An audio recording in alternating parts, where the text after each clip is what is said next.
Alors, bonjour à vous tous et à tous ceux et celles qui regarderont le replay. Bienvenue à ce deuxième apérobule. Alors, avant que nous commencions, je vous propose, comme hier, de mettre dans le chat votre niveau d'énergie de 0 à 10, sachant que 0, c'est je suis raplapla et 10, je suis en pleine forme. Ah, ça a quand même un petit peu augmenté. 8 à non, ça reste constant, mais c'est bien.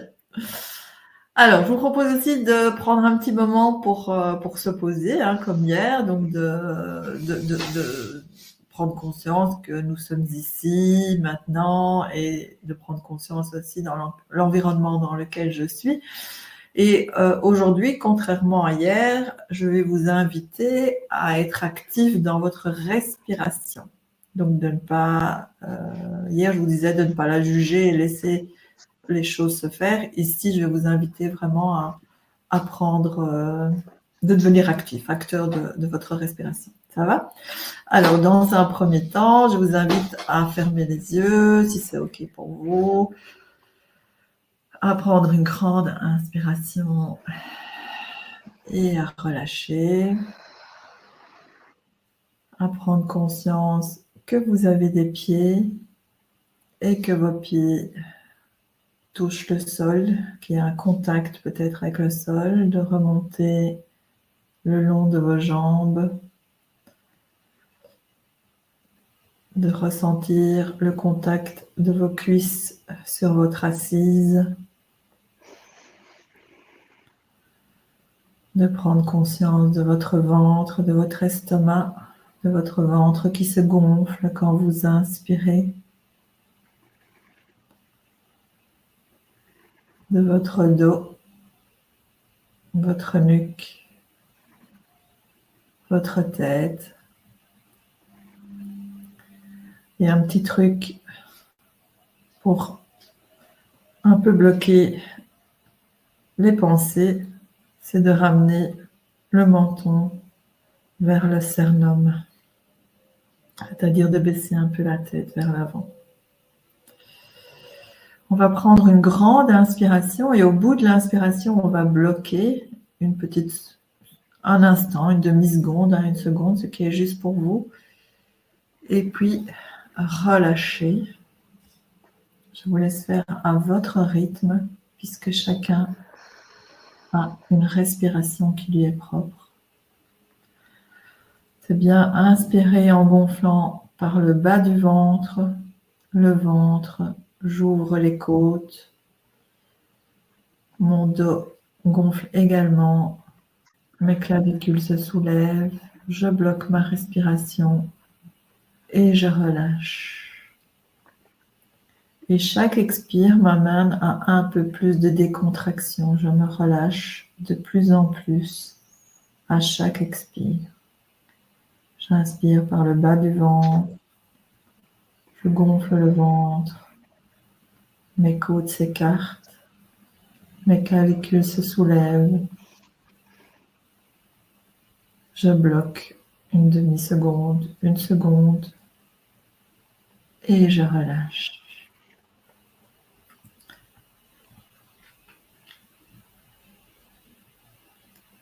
Alors l'invitation qui est faite maintenant, c'est que vous liez votre inspiration à l'expiration. Ça veut dire que quand j'inspire, je ne vais pas jusqu'au bout de l'inspire, mais juste avant d'arriver au moment où il faut vraiment faire un effort, c'est de relâcher. Ça fait j'inspire et je souffle. J'inspire et je souffle. J'inspire et je souffle. Ça fait une respiration un petit peu plus rapide que celle qui est votre respiration normale au repos. J'inspire et je relâche. J'inspire et je relâche.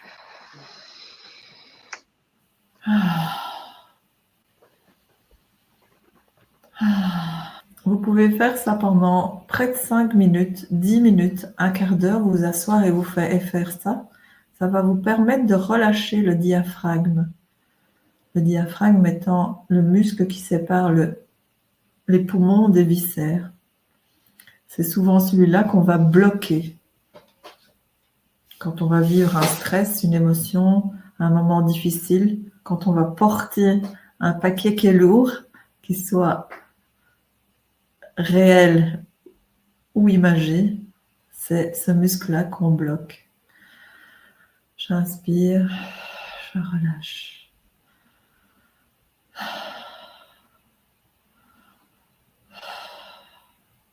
Pendant que vous faites ça, il peut arriver que vous ayez des petits picotements aux mains, aux bras. C'est normal, parce que comme vous respirez un petit peu plus rapidement que la normale, vous augmentez également l'acidité des muscles, de l'acide lactique. Vous amenez plus d'acide lactique dans vos muscles et c'est ça que vous ressentez et c'est normal. Ça va? Si vous avez un peu la tête qui tourne, c'est normal aussi. Cet exercice, il vaut mieux le faire. Si vous le faites plus de 5 minutes, c'est mieux de le faire coucher. Vous pouvez revenir ici tout doucement à votre rythme, reprendre conscience de vos pieds, du contact de vos pieds, de prendre une grande inspiration qui va jusqu'au bout. Et je suis là et reprendre contact avec vos mains, vos pieds. Donc hier, je vous ai expliqué en quoi notre énergie, le niveau d'énergie de notre corps, mais global, va impacter notre santé et nos douleurs, puisque quand j'ai un stress, vous le savez bien, hein, quand j'ai un stress, que je vis un stress, souvent je vais bloquer mon diaphragme et souvent, même après, je vais du coup créer un mal de tête, je vais avoir mal à la tête, des douleurs dans le corps. Hein. Donc, en fait, l'énergie dans le corps, ça fonctionne de la même façon. Donc, quand je vis un stress, l'énergie de mon corps réagit de la même façon, il se bloque, il se densifie. Si je ne mets pas de la lumière dessus, comme je disais hier, et que je vis ça de manière répétée, eh bien, ça va se densifier, se cristalliser, et je vais donc créer des douleurs, de l'inflammation, une maladie, et vivre peut-être de la fatigue chronique. C'est parce que mon ordinateur fait des choses un peu bizarres, c'est pour ça. Alors, comment détecter le stress, ces petits problèmes qui, sur le temps, vont grossir et nous emmener vers un mal-être? C'est à travers déjà les exercices que je vous ai montrés hier, en vous connectant à votre corps et en vous connectant à la respiration. L'exercice de respiration d'aujourd'hui, vous le faites 5 minutes. Vous commencez par 2-3 minutes, puis demain 4-5 minutes, et puis vous augmentez comme ça de manière graduelle et pas trop rapide. Vous habituez votre corps à cet exercice et vous allez voir qu'à un moment donné, vous arriverez à ce moment où votre corps vous donnera des informations.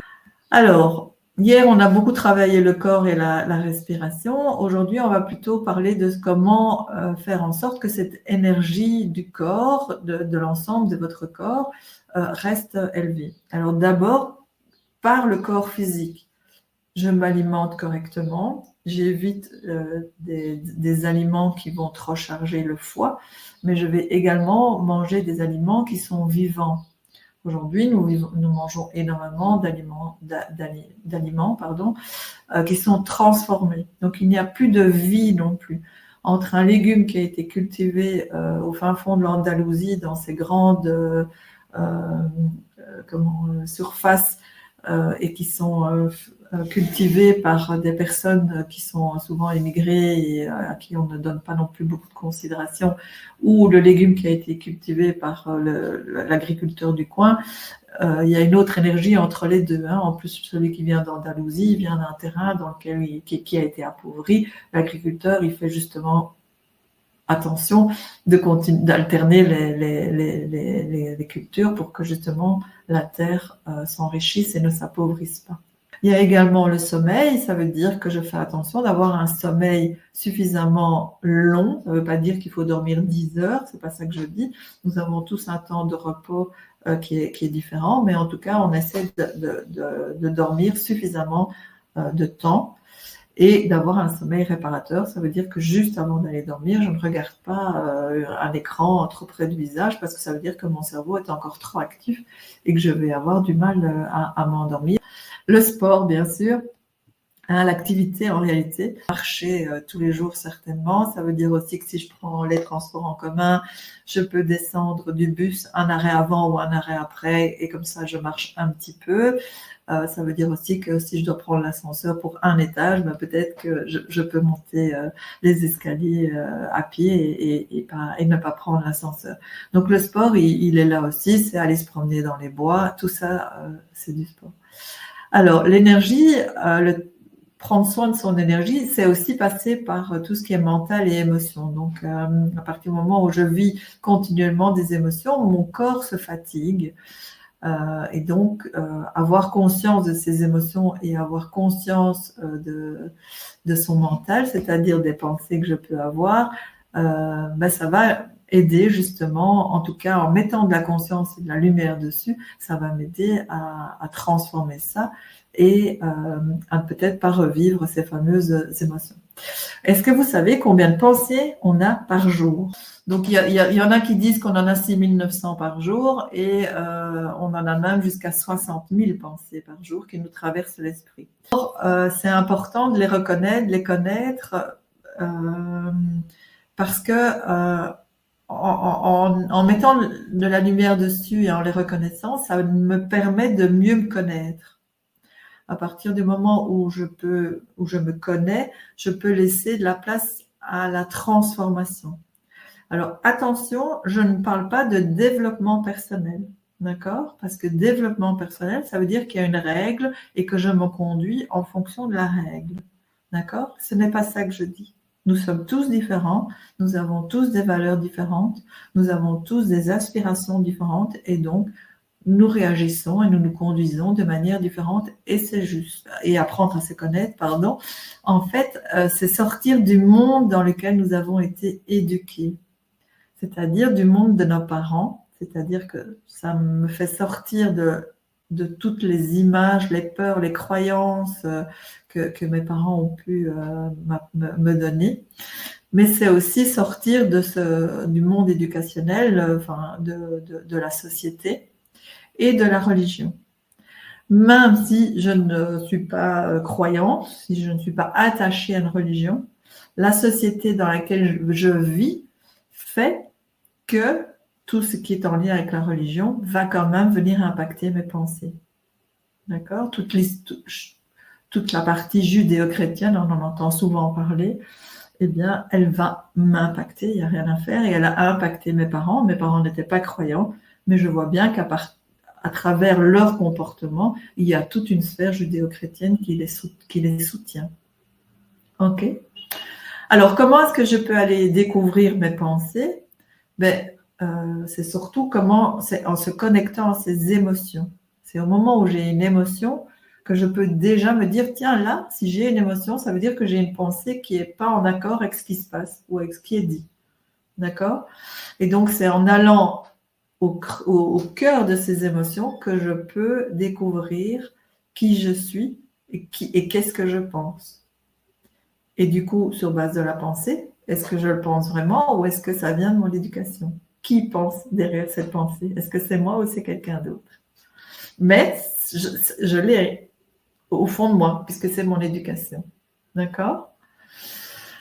Ce qui est important d'avoir conscience aussi, c'est qu'on peut passer toute une journée sans s'être rendu compte vraiment qu'on a passé soit une bonne journée, mais aussi une mauvaise journée. Je peux rentrer le soir et mon conjoint me demander, tiens, de passer une bonne journée et pas dire, en fait, je ne sais pas.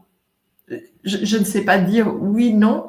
Il va falloir à un moment donné se poser la question et se dire, ah mais oui, à tel moment, en fait, j'ai ri.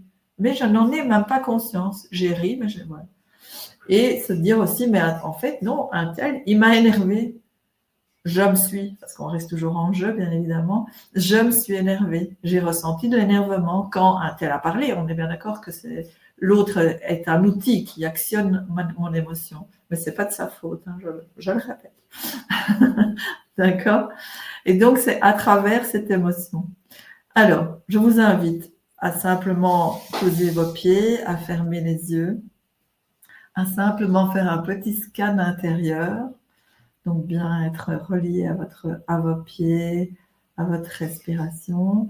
Si vous avez besoin, vous pouvez poser une main sur le ventre ou encore sur votre cœur, ou les deux, et d'observer ce qui se passe à l'intérieur de vous, là, maintenant, de vous connecter à votre souffle, à votre respiration et à vos sensations. Et à vous poser, quelle est l'émotion là, en ce moment? Quelle est l'émotion qui m'habite là, maintenant? Et il ne faut pas essayer de la faire venir, essayez de rester uniquement dans le ressenti. Est-ce que c'est un mot qui vous vient? Est-ce que c'est une image? Un ressenti? Un senti? Est-ce que c'est de la joie? De l'agacement? Du découragement? Ou plutôt de la sérénité? Ça peut aussi être du calme. Peut-être que vous ressentez qu'il y a des tensions dans votre corps, de la fatigue, une pointe de joie. Simplement accueillir ce qui vient sans juger, sans le nommer réellement et laissez-le circuler. Mettez simplement votre conscience dessus. Laissez-lui tout l'espace. Laissez-lui la possibilité d'exister, d'être reconnu. Et peut-être aussi d'essayer de voir à quel endroit de votre corps cette émotion s'exprime. Et si vous le ressentez au niveau du corps, est-ce que vous ressentez du chaud, du froid? Est-ce que c'est lourd, léger? Est-ce que ça bouge ou est-ce que ça reste fixe? Je vous laisse un petit instant pour que vous puissiez mettre de la conscience dessus.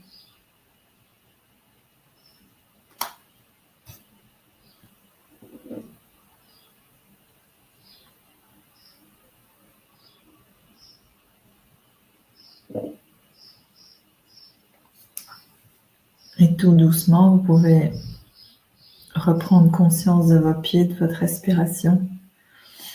Bougez vos mains et revenir ici.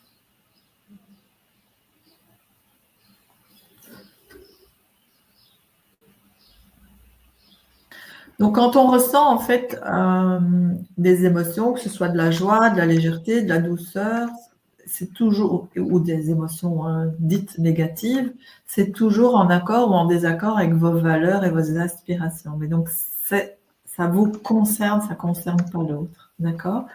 Je peux également ressentir trop de joie, parce qu'on parle toujours de la joie comme étant une émotion positive, mais trop de joie peut également être quelque chose qui va impacter mon corps, mes ressentis et pouvoir également me fatiguer.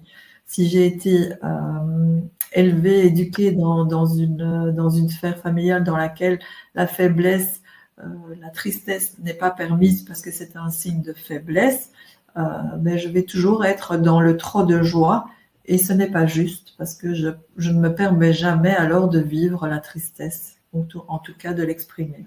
D'accord?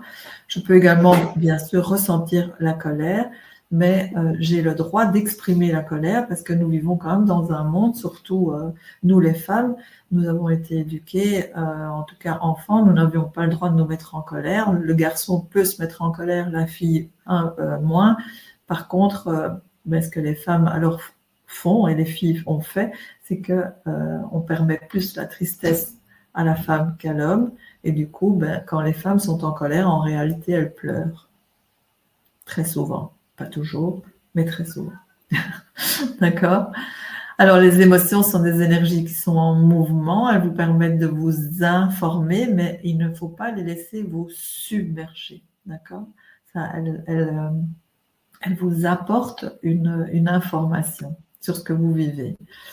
Alors, une émotion qui est niée ou refoulée,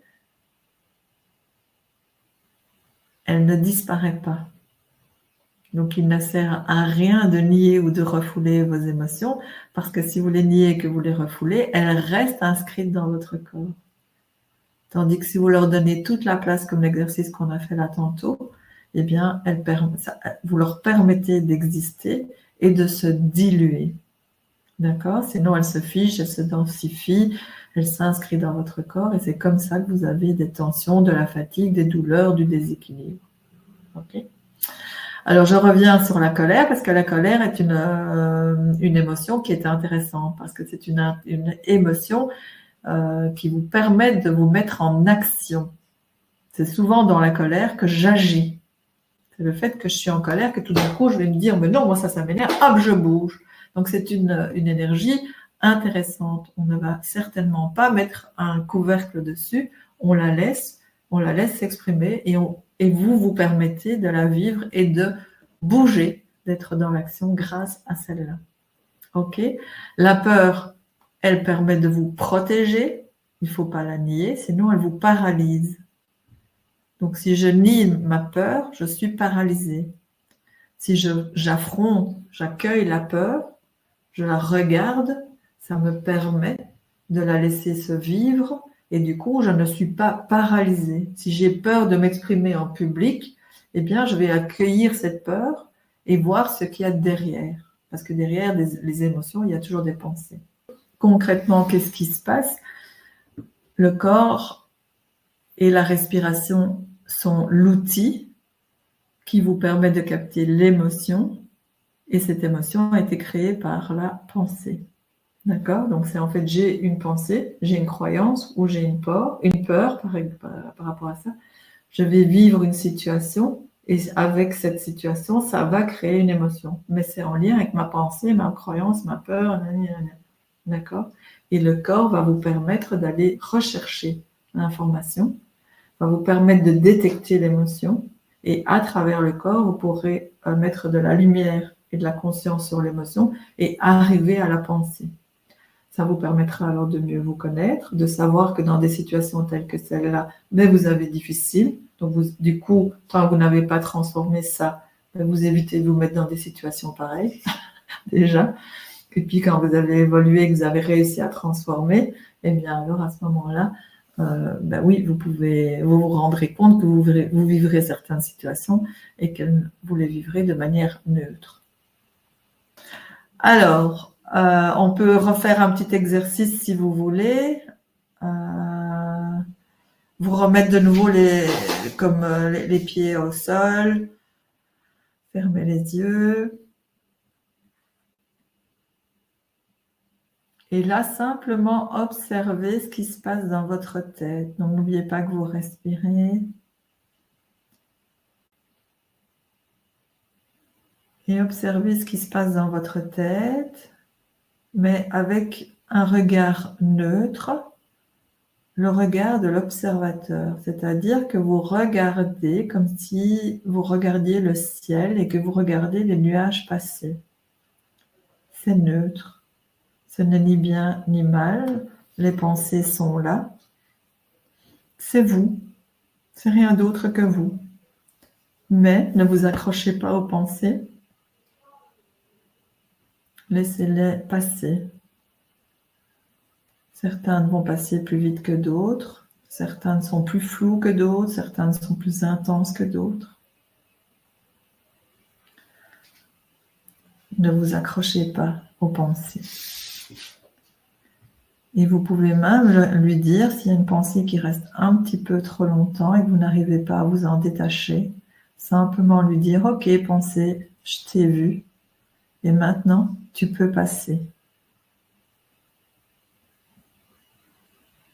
Essayez avec une pensée que vous avez souvent, voir ce que ça vous fait.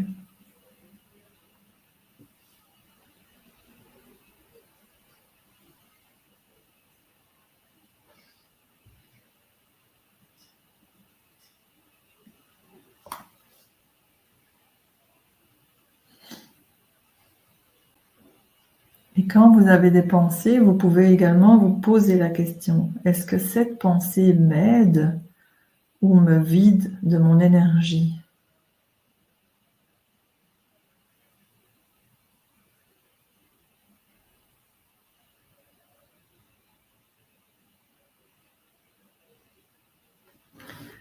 Et donc, vous voyez que cet exercice est en fait le début de la méditation. Les premiers pas en méditation, vous pouvez revenir tout doucement, reprendre contact avec vos pieds, votre respiration, souffler un bon coup, prendre conscience que vous avez des mains, des pieds. C'est les premiers pas de la méditation, apprendre à méditer, c'est ça. En fait, quand on médite, notre cerveau, on ne sait pas faire on-off, c'est impossible. Donc, quand on médite, oui, il y a des pensées qui viennent. Le tout est d'arriver à les ralentir, d'en avoir de moins en moins. Et donc, pour ça, il y a des outils. Et donc, vous pouvez déjà vous parler à vous-même, parler à votre cerveau, lui dire, OK, pensez, je t'ai vu, je t'entends, mais je n'ai pas besoin de toi là, aujourd'hui, maintenant. Et vous pouvez aussi vous poser la question, est-ce que cette pensée m'aide ou est-ce qu'elle me vide de mon énergie? Alors demain, tu voulais dire quelque chose? Elle me vidait. Oui. Ouais, alors, ça c'est très, très humain, c'est qu'on s'accroche beaucoup aux pensées qui sont plus qui nous vident, quoi. Ouais. Je ne veux pas dire qu'ils sont négatifs, parce qu'il pour moi, il n'y a rien de négatif et de positif et tout est neutre, mais on a tendance à se raccrocher à ce qui nous fatigue et nous vide plutôt que nous raccrocher à des pensées plus énergisantes, quoi. Donc, il faut essayer de se trouver des pensées Red Bull plutôt que, même si je ne suis pas d'accord avec cette boisson-là, mais en tout cas pour l'image, que des boissons tisanes, enfin des pensées tisanes. Non, parce que la tisane, elle apaise, elle ne vide pas d'énergie. Mais vous avez compris ce que j'ai voulu dire. C'est OK pour vous? Oui. Alors, demain, si c'est OK pour vous, je vous présenterai, on fera le troisième apéro-bulle. Je vous donnerai, on commencera pratiquement que par ça, c'est un outil qui dure quand même un certain temps et avec lequel que vous pourrez faire et refaire et encore faire. En tout cas, c'est un exercice que moi je fais tous les soirs parce que c'est un exercice qui me permet de me reconnecter à ma journée, de me rendre compte, de prendre conscience si j'ai eu des émotions que j'ai peut-être laissées passer et d'aller chercher quelles sont les pensées qui sont derrière pour justement voir d'où elles viennent et leur laisser la place pour les transformer. Donc, ce n'est pas moi qui les transforme, je laisse simplement, en mettant la conscience dessus, ça se transforme tout seul. D'accord? Donc, ce n'est pas je dois, il faut, pas du tout. Hein. Ok, je vous présenterai aussi l'accompagnement WhatsApp que j'offre à ceux et celles qui souhaitent aller plus loin dans ce chemin justement de transformation. C'est un accompagnement que j'offre, oui, pour justement les personnes fatiguées, pour retrouver en fait les personnes qui sont en pré, en post ou en burn-out ou simplement épuisées, fatiguées, pour leur permettre justement de retrouver de l'énergie et retrouver du sens à leur vie, enfin voilà, leur permettre de s'en sortir. Voilà, mais je vous présenterai ça demain plus en profondeur. Avec quoi repartez-vous aujourd'hui? Parce que hier, j'ai oublié de vous le demander, mais aujourd'hui, je ne l'ai pas oublié. Moi, j'attends avec impatience demain pour voir la méditation là, que tu proposes. L'outil, oui, on commence par une l'outil, oui. J'ai méditation, mais l'outil. C'est une forme de méditation, tu as bien raison. Je suis curieuse. Ouais. Toi, Kim, avec quoi tu repars aujourd'hui? Moi, je pars quand même un peu plus légère. Oh, mais je suis un peu plus légère. Un peu plus légère. C'est bien, c'est bien. C'est bien. Super. Ok, écoutez, alors, ce que je peux peut-être vous proposer, c'est un fil rouge pour aujourd'hui, c'est simplement repartir avec quelle émotion me traverse. Vous posez la question régulièrement, d'être connecté à votre corps et qu'est-ce qu'elle veut dire de moi et pas de l'autre. D'accord? Chaque fois que j'ai une émotion, qu'elle soit dite positive ou négative, c'est quelle est l'émotion qui me traverse, mais surtout qu'est-ce qu'elle veut dire de moi. Ça va? On se retrouve demain? Merci Dominique. Avec grand plaisir. À demain.